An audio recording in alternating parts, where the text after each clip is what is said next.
Graça e paz, sejam todos bem-vindos no nome de Jesus. Nesta manhã do dia 20 de agosto de 2022, nós estamos aqui para fazer o nosso devocional e hoje nós estamos começando a carta de 1 Coríntios.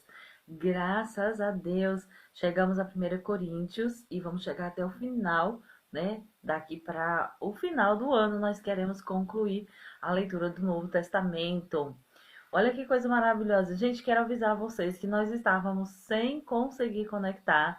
Entrávamos, mas ninguém via. O Instagram está instável. Estava instável, não sei se era o Instagram, se era a internet. Mas a gente não estava conseguindo entrar. E até mandei um aviso para vocês aí no WhatsApp. Mas agora finalmente a gente conseguiu. Porque nós não podemos deixar de fazer a nossa leitura hoje estreando, né? Estreando 1 Coríntios. Até coloquei um esqueminha aqui, né? Com os post-its ali atrás para falar um pouquinho mais. Mas primeiro nós vamos orar. Eu já tinha orado, já estava conversando, falando, mas depois eu percebi que não tinha ninguém conectado, não estava ninguém entrando e o Instagram não estava conseguindo chamar as pessoas. Sejam bem-vindos, Vitorinha, seja bem-vinda, Shalom para você. Pastor Adriano, Dorinha, mandei avisar, Dorinha deve estar indo para a escola daqui a pouco. Outras pessoas que acompanham o nosso devocional ao vivo devem estar chegando também daqui a pouco, né? Mas obrigada pela sua fidelidade, obrigada pela sua companhia. Vamos orar? Pai amado, muito obrigada em nome de Jesus, Senhor. Eu te dou graças, eu te louvo e celebro a vida que eu tenho em Ti. Obrigado por este dia poderoso, nós te agradecemos pela manhã maravilhosa, porque assim como os pássaros começam o dia cantando, celebrando, festejando, eles fazem uma orquestra para receber o sol. A gente vê desde cedo os passarinhos já fazendo festa. E assim, Senhor, nós queremos também dedicar a Ti o nosso louvor, a nossa adoração. A Bíblia fala em Romanos que apresentei-vos o vosso corpo como sacrifício vivo, santo e agradável a Deus. Aqui estamos, Senhor, vivos, santos, agradáveis, né? Saudáveis, como um sacrifício agradável a Ti. Nós queremos então oferecer este momento, dedicar, consagrar ao Senhor a nossa atenção, a nossa meditação, nossa leitura da palavra, consagrando a Ti, porque o Senhor é digno de toda a atenção, de todo louvor, de toda glória, de toda honra. E nós queremos Te agradecer por essa palavra maravilhosa. Ela limpa as nossas vidas, ela é água que limpa a nossa vida, ela é lâmpada que ilumina tanto os nossos pés e é luz que ilumina o nosso caminho, ela é a âncora da nossa alma. Então nós amamos a sua palavra e nos agarramos a ela para viver, Senhor. Muito obrigada, no nome de Jesus. Amém. Mesmo que algumas pessoas vão chegando, porque a gente estava tendo problema para avisar as pessoas, não estávamos conseguindo avisar as pessoas, vamos avançando aqui. Nós vamos avançar, porque nós temos... Eu quero apresentar, assim, fazer uma leve... situar você no panorama de Coríntios. Não sei se você já estudou a carta de Paulo aos Coríntios, mas essa igreja, ela tinha ali, né, Paulo fundou aquela igreja junto naquela primeira viagem missionária, né? E vale ressaltar que aquela igreja era uma igreja que nas cartas a gente pode ver, tinha muita coisa para ser organizada, para ser arrumada, né? Então, o que é que nós temos um esqueminha? Eu fiz até um esqueminha para a gente se lembrar. Eu coloquei aqui atrás, ó, esse primeiro post-it fala que tem 3 divisões básicas, né? A primeira carta. Na verdade, basicamente são duas. Uma ele fala de carnalidade e outra fala da solução, né? Da espiritualidade. O que era que estava causando essas carnalidades? A gente vai ler, né? O problema daquela igreja era eles estavam vivendo carnalmente. Eles estavam vivendo na carne. E aí a outra parte que vai ali do versículo 12 até o 16, Paulo vai falar da solução, que ele chama de espiritualidade, tipo a vida no espírito, né? E depois uma terceira parte que eu coloquei aqui, ó, nesse post-it, é a questão que Paulo responde às perguntas daquele povo, né, que tinha se convertido, que estava ali naquela igreja. Então, basicamente, assim, de forma bem generalizada, ele dividiu, nós vamos encontrar esses três momentos, né? Existem coisas muito específicas, né? Por exemplo, aqui tem um esqueminha que eu até vou falar para vocês, que é assim, as perguntas que essa igreja faz a Paulo é a respeito do casamento, da carne sacrificada aos ídolos, dos véus das mulheres e sobre a ceia do Senhor. Não sei se vocês percebem, mas eles enviam. Paulo, no final, lá ele vai dizendo bem assim: agora, né, em relação às perguntas de vocês, eu quero responder. Então, nós vamos ver esses três momentos, né? A carnalidade o que é que nós chamamos de carnalidade? Aquilo que está errado na igreja de Corinto. O que é que está errado na igreja de Corinto? Né? Naquela vida daqueles irmãos. Então, Paulo vai expor, né, aqui, vai falar. E sabe o que acontece? Depois, a espiritualidade seria a solução para o problema da carnalidade. Então, sabe o que acontece? Nós podemos pegar para a nossa própria vida. Como que nós vamos fazer um devocional estudando uma carta, né, a uma igreja, e Paulo ali denuncia a vida carnal daquele povo, né? Mas ele também apresenta a solução. O que fazer para corrigir aquela vida carnal, aquele aspecto de carnalidade. Então, depois ele responde as perguntas. E a gente pode seguir isso para a nossa própria vida. Nós sabemos que nós vamos fazer a nossa leitura, né, aqui do capítulo 1 e vamos aos poucos compreendendo aquela igreja, compreendendo aquela carta. Não sei, você já leu a carta alguma vez aos Coríntios? Então, era uma igreja com os problemas que nós podemos ver hoje nas nossas igrejas. Não é uma exclusividade só daquela igreja. Existem igrejas que estão passando por diversos níveis, né? E também a igreja, ela tem uma característica assim, tem todo nível de fé lá. Tem aqueles que começaram agora na fé, tem aqueles que são mais maduros na fé, tem aqueles que já têm uma longa caminhada com Deus. No mesmo ambiente da igreja tem gente de vários níveis. Então ele apela para o discernimento de espírito para que aqueles que são mais espirituais possam agir conforme, né, os mais maduros na fé, eles possam ter a responsabilidade de levar a igreja a permanecer longe das carnalidades, mas desenvolver o espiritual para que possam desfrutar dos benefícios da vida cristã, né? Então vamos ver como é que Paulo começa? Vamos ler? Diz assim: Paulo, escolhido por Deus para ser apóstolo de Cristo, e o irmão Sóstenes, à igreja de Deus que está na cidade de Corinto, aos separados em Cristo Jesus para serem santos, juntamente com todos os que em toda parte invocam o nome do Senhor Jesus Cristo. O Senhor Jesus, Senhor deles e nosso também. Que a graça e a paz de nosso Pai e do Senhor Jesus Cristo estejam com vocês. Aí ele diz assim, né? Essa é a saudação de Paulo. E você vê que ele diz que escreve também a todos os que confessam o nome de Jesus. Então observe que a carta também foi endereçada a mim e a você, porque a graça de Deus nos alcançou e agora nós somos igreja e agora nós também estamos inseridos. Então essa carta também é para mim e para você. Ela tem aspectos bem particulares, por exemplo, quando vai falar do véu das mulheres, quando vai falar da carne sacrificada aos ídolos, talvez isso não soe assim algo familiar. A gente não tem esse tipo de problema, era algo específico, era algo do local lá. Mas existem aspectos que, no que se refere a essa questão da carnalidade e da espiritualidade, porque a carnalidade tinha a ver com as divisões, as brigas, as contendas, as confusões que aquele povo estava vivendo, né? As facções, eles eram divididos, eles estavam formando panelinhas ali. E a solução desse problema, que é a espiritualidade, isso faz parte da nossa vida. Então, são instruções práticas para nós, que eu creio que essa carta vai apresentar para a gente ao longo da nossa leitura. Amém, meninos? Meninos e meninas, né? Aí vamos, ele diz assim.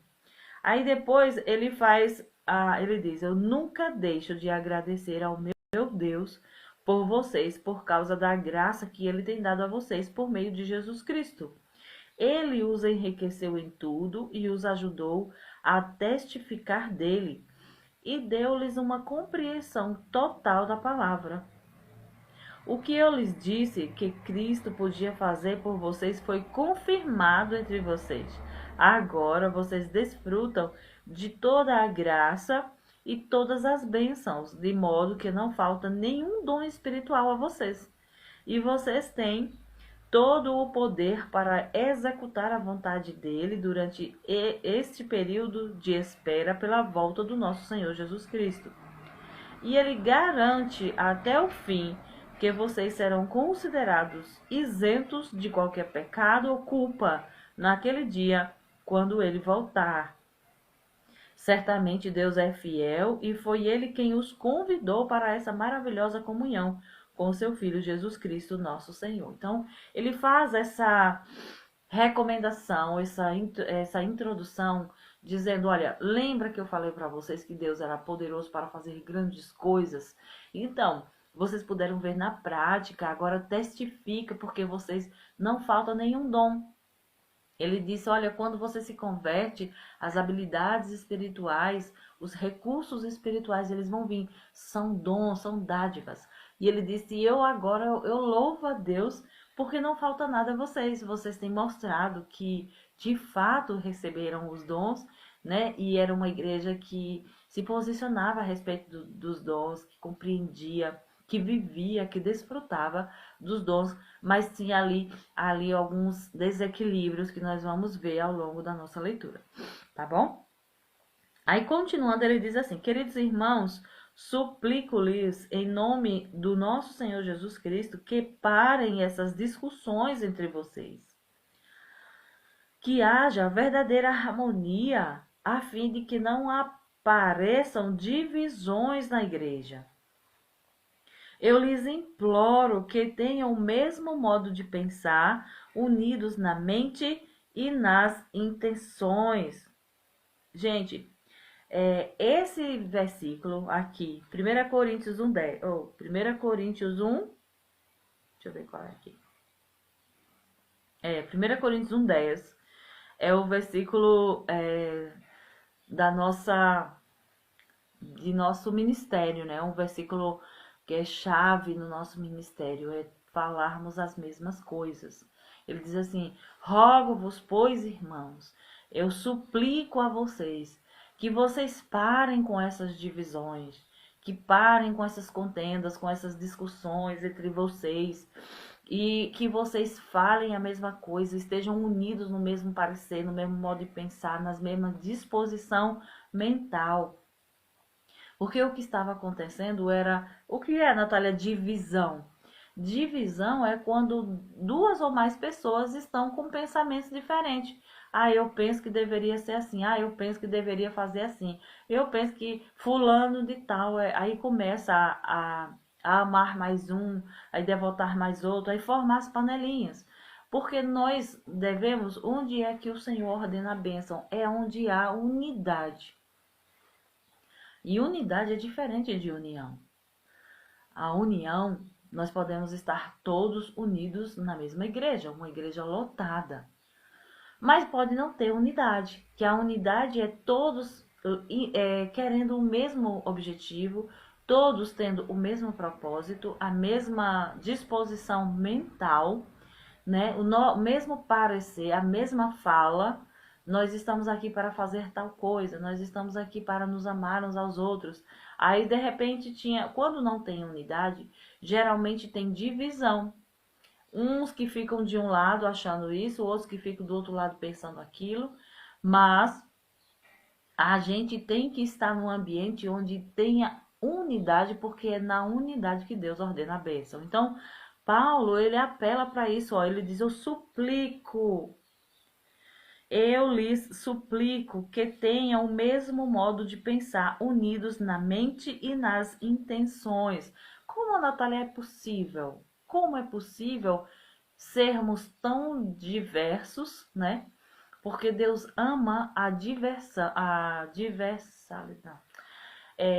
Deus ama a diversidade, tava sem achar o termo, a diversidade, mas unidade, na unidade, com unidade. Porque foi Deus que fez a gente tudo diferente, né? Não é errado a gente pensar diferente da outra pessoa, mas isso não pode causar divisão. Deus espera mesmo que cada pessoa tenha a sua personalidade, o seu jeito, o seu modo de ver das coisas, porque isso glorifica a Deus quando você é você e eu sou eu. Só que nós devemos estar unidos no mesmo modo de pensar. Como isso é possível? Através da palavra. Se a Bíblia fala que nós devemos todos falar a mesma coisa, então é possível sim. Nós devemos falar do mesmo modo, nós devemos citar as mesmas escrituras, porque nós estamos pensando do mesmo jeito que a Bíblia nos instruiu, nós vamos estar em unidade. Quer ver um exemplo? Marido e mulher. O marido e a mulher, aí a esposa, num casamento, eles são diferentes. Eles vieram de famílias diferentes. Deus não quer que a gente se anule quem a gente é para ficar igual ao outro. Não é essa a proposta. Mas Ele quer que, mesmo eu pensando diferente, sendo diferente, vendo as coisas de modo diferente, eu posso andar em unidade com meu esposo e o esposo com a sua esposa. Por quê? Porque eles vão estar agindo segundo o que a palavra disse. Eu sempre digo para as pessoas quando a gente faz o aconselhamento que a palavra, ela é o equilíbrio, né? A palavra está aqui, ó. Digamos que aqui está o homem, aqui está a mulher e aqui no meio está a palavra, está o Espírito Santo, está Jesus. Então, eu, a mulher, vamos dar um exemplo, penso de um modo, ajo de um modo, tenho uma personalidade, eu tenho o meu jeito próprio, que glorifica a Deus, porque Deus me fez assim. E do outro lado tem o marido, o esposo, que pensa do modo dele, que age do modo dele, que veio de outra família, que tem outras prioridades, que tem outra personalidade. Como é possível nós dois andarmos em unidade? Como é possível nós dois não nos dividirmos? São os dois olhando para aquele que traz o equilíbrio da nossa vida, que é a palavra. Então, quando eu quero fazer uma coisa, digamos que eu quero que prevaleça a minha opinião, eu sou submissa à palavra. Então, a palavra diz: concorde com seu marido. Então, eu vou lá e concordo com ele. A mesma coisa o esposo. A Bíblia diz: ande em amor uns com os outros, honrem uns com os outros, marido ame sua esposa. Então, não vai ter essa de divisão se nós tivermos como nosso foco a palavra de Deus. A palavra de Deus, ela é a solução para nós, para as igrejas. As igrejas não teriam tanta divisão se estivessem todos focados na palavra, né? Mas a gente, às vezes, tem gente que está na igreja, querendo um louvor, o louvor não tá bom hoje. O louvor não me agradou. Eu não gostei da forma que fulano falou comigo. Eu não gostei disso daqui, eu não gostei daquilo. É porque ainda estão pensando de forma egoísta. Quando a gente olha para a palavra, quando a gente olha para Jesus, a gente se torna unidade, a gente consegue andar em unidade porque nós estamos todos focados no mesmo propósito, que é nos tornarmos parecidos com Cristo, crescermos à semelhança de Cristo e honrarmos uns aos outros. Quando a gente vive assim, então Paulo já começa no capítulo 1 dizendo, apelando para aquele povo. Isso já é uma dica para nós, uma orientação. É como se ele estivesse apelando para nós também, porque hoje estamos lendo a Bíblia com o intuito de vivê-la. E ele diz assim: eu apelo, meus irmãos, que parem com essas discussões nas igrejas. Eu apelo que parem com essas divisões, falem as mesmas coisas, tenham a mesma disposição mental, as mesmas intenções. Qual é a intenção? Porque tem gente que a intenção é chamar a atenção da liderança, ou chamar a atenção para si mesmo, para o seu próprio dom, para o seu próprio modo. Então, a Bíblia diz que se tem divisão na igreja é porque tem carnalidade. Então, Paulo, ele vai fazer sempre esse paralelo, né? Nós vamos falar muito durante essa carta de Coríntios sobre isso. Se tem problema, tem carne. Vou falar sempre da carne, do espírito, né? A carnalidade, a espiritualidade. E ele vem apelando já aqui, ó, no versículo 10, apelando. Aí no 11 ele diz: meus irmãos, alguns que moram na casa de Cloe me contaram a respeito das discussões e das contendas entre vocês. Uns estão dizendo: eu sou seguidor de Paulo. Outros dizem: eu estou do lado de Apolo ou de Pedro. E outros ainda dizem: eu que sou. E outros ainda que só eles são os verdadeiros seguidores de Cristo. Por acaso Cristo foi dividido em várias partes? Será que eu, Apolo, ou será que eu, Paulo, fui crucificado pelos seus pecados? Foram vocês batizados em nome de Paulo? Dou graças a Deus por não ter batizado nenhum de vocês, e a não ser Crispo e Gaio, porque agora ninguém pode dizer que foi batizado em meu nome. Ah, sim, batizei a família de Estéfanas. E se não me recordo, e não me recordo de ter batizado mais ninguém, pois Cristo não me enviou para batizar, mas para pregar o evangelho. E até minha pregação parece simples, pois eu não prego com palavras de sabedoria humana, com receio de esvaziar o poder grandioso que há na mensagem da cruz de Cristo. Gente, que coisa linda! Vocês estão vendo? Ele começa a dizer assim: o povo estava se dividindo, dizendo: eu sou seguidor de Paulo, outro eu sou seguidor de Pedro, outro eu estou do lado de fulano, e outro dizia que tinha um pior grupo. Era aqueles que se consideravam melhor do que os outros, dizendo: eu sou seguidor de Cristo, eu só obedeço a Cristo. Eu não sou seguidor de Paulo, eu não sou seguidor de Pedro, e não sei o que, mas eu sou de Cristo. Né? Que tem um comentário que diz assim, ó.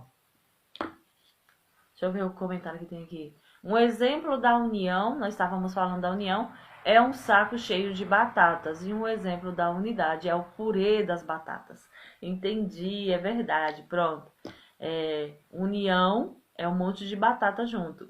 E unidade é o purê das batatas, que ninguém consegue mais separar quem é a batata tal, quem é a batata A, B ou C, né? Então, quando a gente tem unidade, a gente não consegue separar eu, o fulano, o outro, o outro. Todos nós somos um, porque nós estamos no mesmo propósito. E se mexer com um, mexeu com todos. Então, a gente não se divide. E aquele povo estava dividido. Uns diziam: olha, eu vou seguir Paulo. Outro: eu vou seguir Pedro. E o outro, que se considerava melhor do que todo mundo, que era o pior grupo, era aquele que dizia: eu sou seguidor de Cristo. Eu só vou seguir Cristo. Já ouviu falar daquela pessoa que diz assim: eu não me submeto a homem, só me submeto a Deus? Então, esse tipo de pessoa, ele é o tipo mais complicado, sabe por quê? Porque ele se acha melhor do que os outros, tipo, eu só me reporto a Deus. Negócio de me reportar a homens, só que Deus estabeleceu homens para nós honrarmos uns aos outros, para nós considerarmos a unção que está na vida do outro. Então, nós precisamos sim reconhecer o outro. Inclusive, lá na frente, quando ele vai falar da ceia, ele vai dizer que esse é um problema muito sério, não reconhecer a unção que está no outro.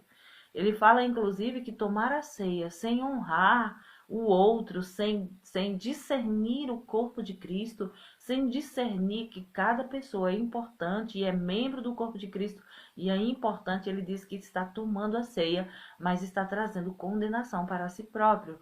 E é por causa disso que tinha muitos que já estavam fracos na fé, estavam doentes no seu corpo, na sua alma, e até uns que morrem antes do tempo. Porque eles não discernem, eles não honram o outro, né? A outra pessoa. Então ele apela para que as pessoas não ficassem mais divididas, discutindo quem era de A, de B ou de C. Ele começa a dizer: por acaso Cristo está dividido? Vocês não foram batizados em Cristo? Por que agora estão tentando seguir homens? Por que agora estão tentando imitar, ficar divididos desse jeito com essas contendas?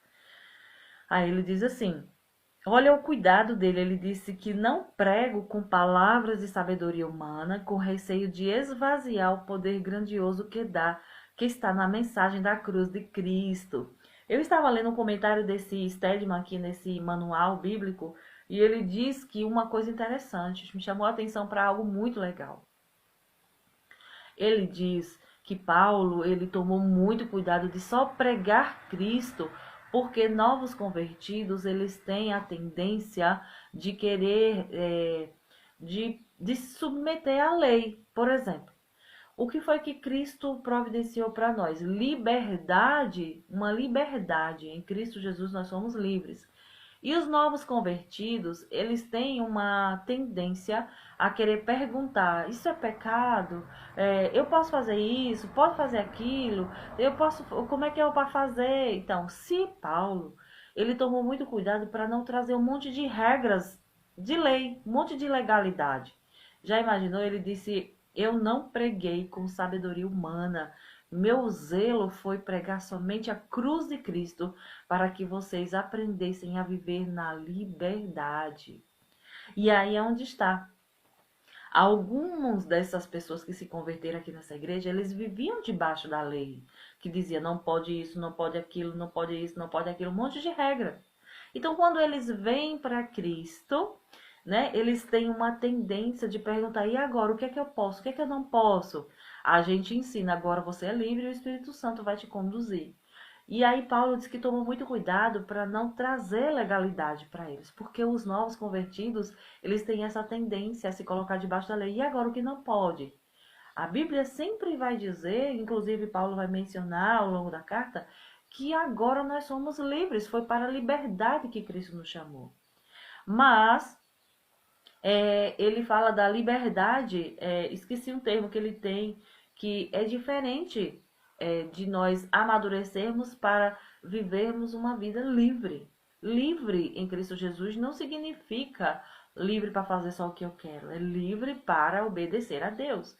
Então agora nós somos livres para, de livre e espontânea vontade, seguir a obediência da palavra de Deus. Então o evangelho genuíno, o evangelho da cruz de Cristo, ele fala para nós de liberdade. Quando nós somos salvos em Cristo Jesus, encontramos Jesus e ele transforma, ele muda a nossa vida e traz a gente do império das trevas para o reino, ele diz: pronto, agora você é livre. E cadê as regras para eu obedecer? As regras ficaram lá no tempo da lei. As regras de não pode isso, não pode aquilo, não pode mais aquilo, é lá. Mas agora você está em Cristo, você precisa seguir Cristo. Você precisa aprender a amar Cristo, obedecer a Cristo, porque agora ele colocou o Espírito de Cristo, o Espírito Santo dentro, e agora nós temos a capacidade de obedecer à palavra de Deus. É por isso, queridos, que nós tomamos muito cuidado de não colocar as pessoas debaixo de regras e de coisas parecendo lei, do legalismo. Ai, não pode isso, não pode aquilo, porque senão ou vai fazer isso, vai fazer aquilo. Não tem essa. O evangelho deixa a gente livre. Agora, nós precisamos aprender a viver a nossa liberdade conquistada por Cristo. Viver a liberdade é saber: eu sou livre para obedecer. Eu sou livre para não fazer isso. Eu sou livre para não cometer tal coisa. Então, eu acho lindo porque Deus, ele libertou a gente e deixou a gente livre. Disse: pronto, agora você é livre para me seguir. Ele não botou a gente debaixo do monte de regra. Ele disse: ó, eu perdoei você, agora você não pode isso, não pode aquilo. Ele disse: pronto, agora você é livre para não pecar mais. Agora você é livre para obedecer. E se você me obedecer, você não vai pecar. Então ele disse: não peque mais. Você tem condições de não pecar mais. Não é maravilhoso? Tem um comentário que diz assim: não usar a liberdade para a libertinagem. Exatamente, que é o que eu falei da liberdade verdadeira que o Espírito Santo providenciou para nós. Né? Ele tomou muito cuidado de não trazer esse monte de regra. Aí ele diz aqui, ó: pois eu não prego com palavras de sabedoria humana, com receio de esvaziar o poder grandioso que há na mensagem da cruz de Cristo. Porque quando a gente coloca um monte de regra, olha, você tem que fazer isso, você tem que fazer aquilo, fazer aquilo. Aqui na vida de Cristo, você precisa fazer isso, isso, isso, isso e isso. É como se você esvaziasse o poder. Porque Cristo, somente Cristo, é poderoso e é suficiente para nos salvar e nos levar ao crescimento. Então, você percebe que é sabedoria humana ficar dizendo para as pessoas o que elas têm que fazer, né? Com regras externas, com regras, doutrinas humanas, com instruções humanas. Parece bonito dizer assim, olha, você tem que orar em línguas, não sei quantas vezes, lá em cima, não sei da onde. Parece bonito, gente, parece isso uma coisa muito, tem um aspecto de santidade, mas não enaltece o poder de Deus. O poder de Deus é crer. Creu, falou com fé. Você precisa crer no que Deus fala, viver aquilo, tomar posse daquilo e praticar aquilo dali. Aquilo é suficiente. O que Cristo conquistou para mim e para você na cruz é suficiente. Vocês entendem? E aqui ele fala assim, ó, dando continuidade. Sei perfeitamente bem como parece loucura àqueles que estão perdidos quando ouvem a mensagem da cruz. Nós, porém, que somos salvos, reconhecemos que esta mensagem é o próprio poder de Deus, pois está escrito: a sabedoria dos seus sábios se desvanecerá, e o entendimento dos que são instruídos será rejeitado. Então, onde estão esses sábios, esses eruditos, esses brilhantes comentaristas das grandes questões desta era? Deus fez com que todos eles parecessem ridículos e mostrou que a sua sabedoria é loucura. Deus, em sua sabedoria, providenciou para que o mundo nunca encontrasse a Deus através da sabedoria humana. E então ele se manifestou e salvou todos quantos creram em sua mensagem, esta mesma que o mundo considera loucura. Parece absurda para os judeus, porque eles desejam sinais miraculosos como prova de que o que está sendo pregado é verdadeiro, e é loucura para os gentios, porque eles creem somente naquilo que concorde com a sua filosofia e lhes pareça sábio. Olha só, gente, que coisa forte. Paulo está mencionando aqui que ele evitou falar de sabedoria, né, argumentar, porque ele estava num tempo em que tinha as filosofias, né, os grandes filósofos dos gentios. Quem eram eles? Sócrates, Platão, Aristóteles, eram os pensadores daquele tempo.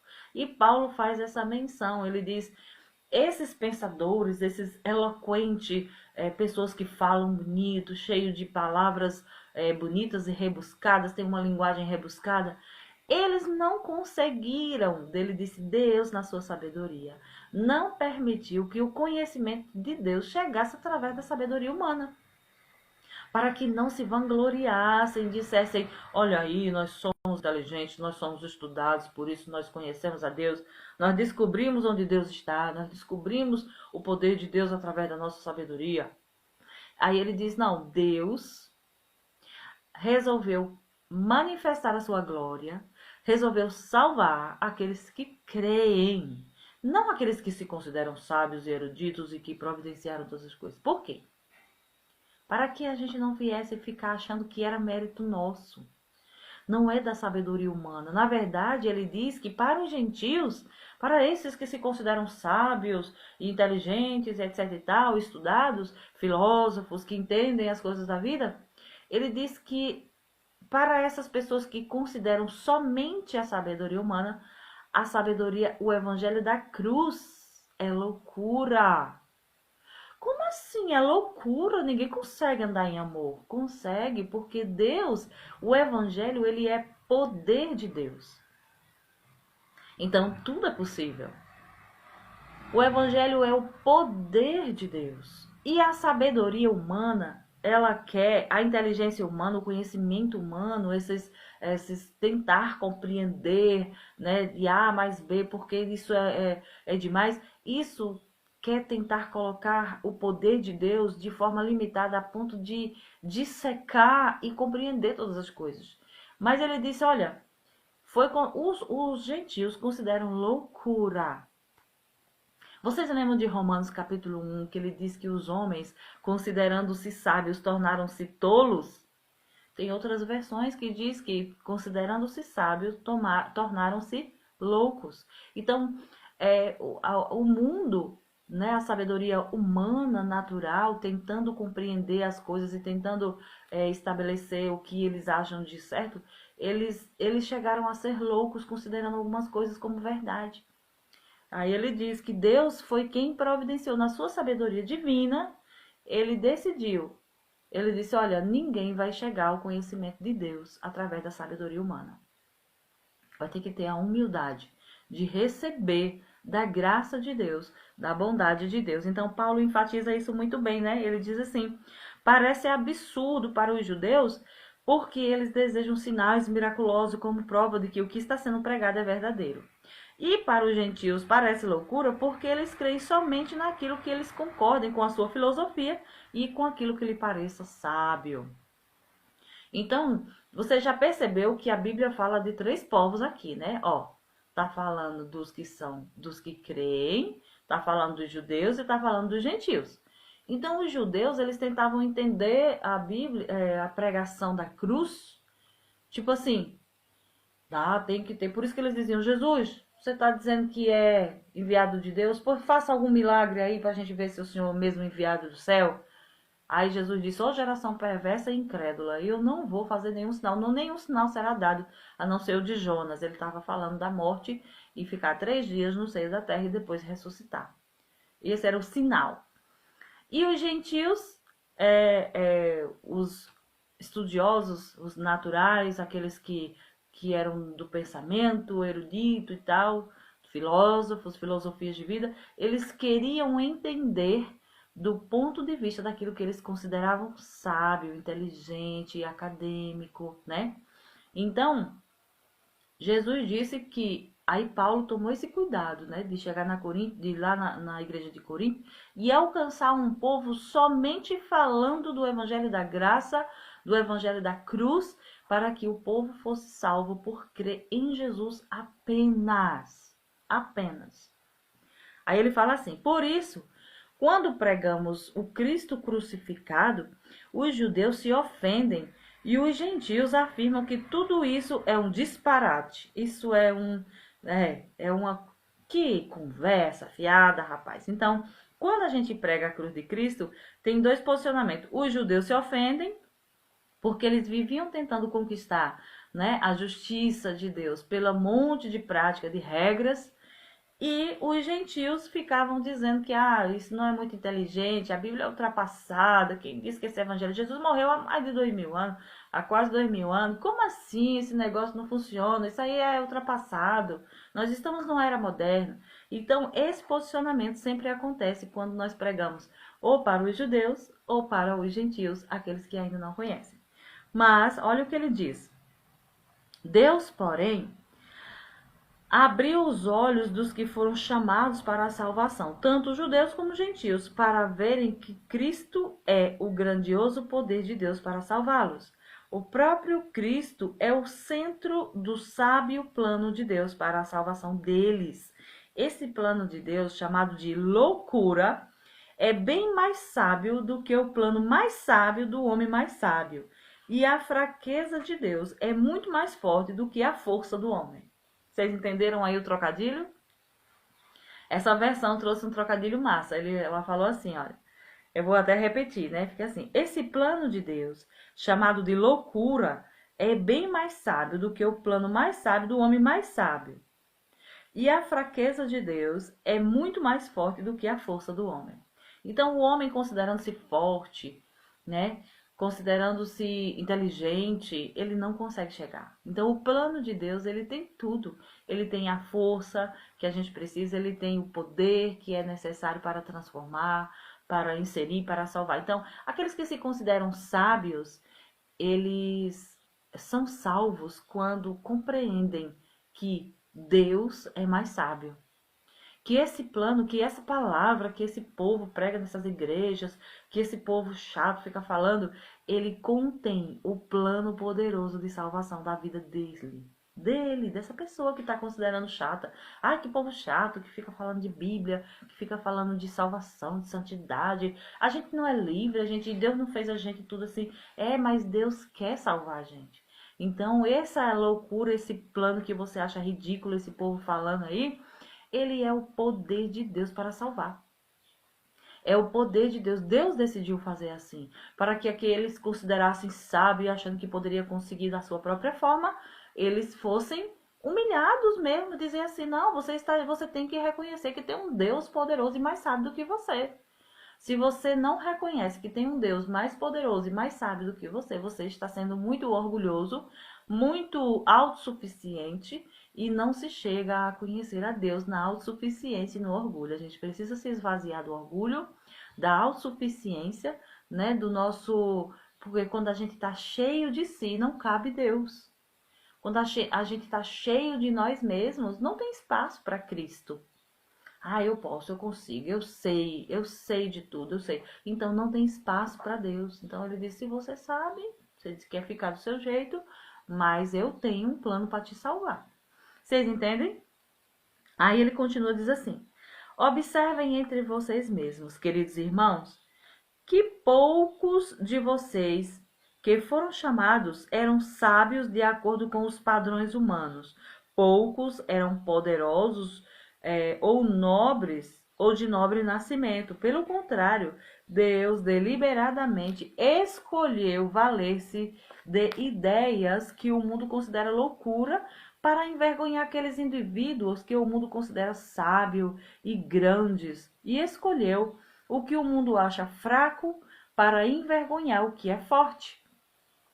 Ele escolheu o que é insignificante e desprezado pelo mundo e que não é levado em conta absolutamente para nada, e o utilizou para reduzir a nada aqueles que o mundo considera grandes, para que ninguém, em parte alguma, se vanglorie na presença de Deus, porque é exclusivamente por iniciativa de Deus que vocês têm essa vida por meio de Cristo Jesus. Então, ninguém é salvo, alcançado por Jesus porque era bom, porque fazia boas obras. Ninguém é salvo porque era inteligente, estudado, porque compreendia todas as coisas. Não. Ele diz que Deus considerou. Deus escolheu salvar as pessoas de um modo que o povo diz, como assim fulano de tal? Aquele fulaninho lá perto de casa, aquele doidinho? Aquele doidinho diz que é de Jesus? Eu sou mais porque eu sou estudado, sou inteligente, leio muito e tal. Aí Deus escolheu salvar aquele que acreditou, aquele coitadinho, fraquinho, que você considera fraco. Ele decidiu salvar e colocar o poder dele numa pessoa simples e fraca como essa, do que para que ninguém, em parte alguma, venha se gloriar de ter chegado a conhecer a Deus. Maravilhoso. Então ele decidiu mostrar para nós, olha, não é por sabedoria humana, não é por força natural, não é por inteligência, por capacidade, é por crer em mim. E aí ele fala que por que ele fez isso? Ele escolheu o fraco para envergonhar o forte, e escolheu aquilo que vocês consideram que era tolo, né, loucura, para humilhar aqueles que se consideravam sábios. Meu Deus, por que Jesus faz isso humilhando a gente? Porque a gente estava ufanado demais, a gente estava nariz em pé demais, as nações estavam se achando inteligentes demais, capazes demais e desconsideravam Deus. Então ele decidiu fazer assim. Aí ele diz, porque é exclusivamente por iniciativa de Deus que vocês têm essa vida por meio de Cristo Jesus. Jesus se tornou sabedoria de Deus para nós, ou seja, justiça, santidade e salvação. Tal como se diz nas Escrituras, se alguém quiser se gloriar, que se glorie somente no Senhor. Sabe o que acontece? A igreja de Corinto tinha um povo que seguia os pensadores da época, Aristóteles, Platão, Sócrates, né? Os grandes pensadores, os grandes filósofos daquele tempo, eles tinham essa cultura. E tinha aqueles que vieram da lei, que eram os judeus, que eram pessoas que seguiam o pensamento judaico, né? Que achavam que tinha que praticar um monte de regra de obra para poder conseguir a salvação. Aí Paulo chega dizendo assim: não, meu filho, quando eu fui aí eu só preguei Cristo, para que ninguém se glorie, nem judeu achando que tinha que ser do seu jeito, e nem o gentio com a sua sabedoria humana. Tem que ser na cruz de Cristo, tem que crer em Cristo, porque Deus escolheu assim. Não é pela sua sabedoria humana e nem é pelo seu muito fazer, de boas obras, de regras, de práticas. É por crer em Cristo. Todo mundo vai ter que crer. Se não crer, pronto, não tem outra conversa. Então ele já começa colocando esse panorama. Então a gente já começa a perceber como era que estava a igreja de Corinto. Você consegue perceber como era que estava? Era um povo que eles divididos. Sabe por que eles estavam divididos? Porque estavam com esse pensamento. Um diz assim: eu vou seguir fulano de tal, porque eu concordo que a gente tem que ir pelo pensamento tal. E o outro dividido do outro lado. Ele diz: não, quando eu estive aí eu preguei só Cristo. E graças a Deus eu preguei uma mensagem simples. E sabe do que mais? O povo considerava Paulo, essa igreja aqui considerava Paulo fraquinho. Paulo não chegou lá cheio de pompa, cheio de riqueza, ou falando bonito, falando eloquente. Ele falou palavras simples, a pregação da cruz de Cristo. E alguns creram. Mas os outros estavam rejeitando Paulo. Você vai ver que ele se defende lá na frente, defende o seu apostolado, dizendo: quem é que esses sabichões e bonitões aí acham que é melhor do que eu? Então ele enfrentou essa dificuldade nessa igreja, porque era um povo que estava pendendo ou para o lado da sabedoria humana ou para o lado das boas práticas. E Paulo estava falando somente de Cristo. E aí amanhã nós vamos ver o que é o desenrolar dessa história. Mas eu oriento você a fazer as suas anotações de que ponto você se identifica com esse povo. Você também está do lado de alguém? Você gosta do mais de quê? Você gosta do fulano de tal? Eu gosto da pregação do fulano de tal porque fala bonito, porque usa palavras eloquentes e rebuscadas? Ou eu gosto mais daqueles que diz que a gente tem que botar o joelho no chão, a boca no pó, e tem que rezar muito, tem que orar muito, tem que ler não sei quantas vezes a Bíblia e tem que orar em língua não sei quantas... Como é que você está? De que lado você está? Porque o evangelho é o poder de Deus. Simples assim, obedecendo a palavra de Deus, obedecendo a Cristo, obedecendo ao que está escrito, nós já temos a vida poderosa que nós esperamos. Então, aproveite e faça uma análise da sua vida. Porque somos nós que examinamos a nós mesmos, não é? Somos nós que examinamos como é que está a nossa própria vida. A minha vida está como? A culpa é de quem? A culpa é da gente, né? Somos nós que equilibramos a nossa vida. Somos nós que obedecemos à palavra e observamos. Não precisa. Se você não julgar a si mesmo, alguém vai julgar. Se nós não julgarmos a nós mesmos, nós seremos julgados, como diz a palavra. Então, olhe para a sua vida, olhe para o capítulo, olhe para a leitura. Eu incentivo você a ler.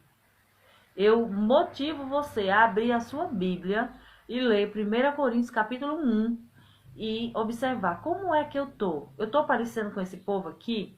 Eu tô parecendo com esse povo que fica dividido, criando caso com tudo? Então, o que é que a palavra me instrui? Então, abra a sua Bíblia, leia, anote e veja aqui, ó. O que é que eu preciso mudar? A gente vai seguindo as instruções e a gente vai obedecendo a palavra de Deus e vai transformando a nossa vida. Tá bom? Irmão Sérgio, muito obrigada, viu, pela companhia, pela participação. E a todos vocês também chegou Selma aqui. Selma, vamos ler a Bíblia todos os dias juntas, tá bom, minha irmã? É o poder de Deus, a palavra é o poder de Deus para mudar a nossa vida. Não precisa fazer muita coisa, não. Só precisa obedecer ao que está escrito, amém? Então, eu convido você para juntos, agora que nós começamos a carta de Coríntios, né? A carta de Paulo aos Coríntios, nós estamos na primeira carta. E nós vamos dar continuidade e aprender, queridos, aprender como viver uma vida cristã baseada no poder de Deus. Amém? Obrigada, Vitória. Eu agradeço a companhia, vocês todos que estão aqui, ó. Eita, gente, vocês são bênção. Amanhã a gente se vê no nome de Jesus. Amanhã nós vamos ver o capítulo 2, tá? Vejo vocês, traz o seu caderno e faz as suas anotações pra gente compartilhar. Também quero pedir para você ir lá no vídeo, quando eu liberar, fazer comentários, dizer o que você mais entendeu, para que a gente possa divulgar para mais outras pessoas. Obrigada, um beijo para vocês. Vejo vocês amanhã no nome de Jesus.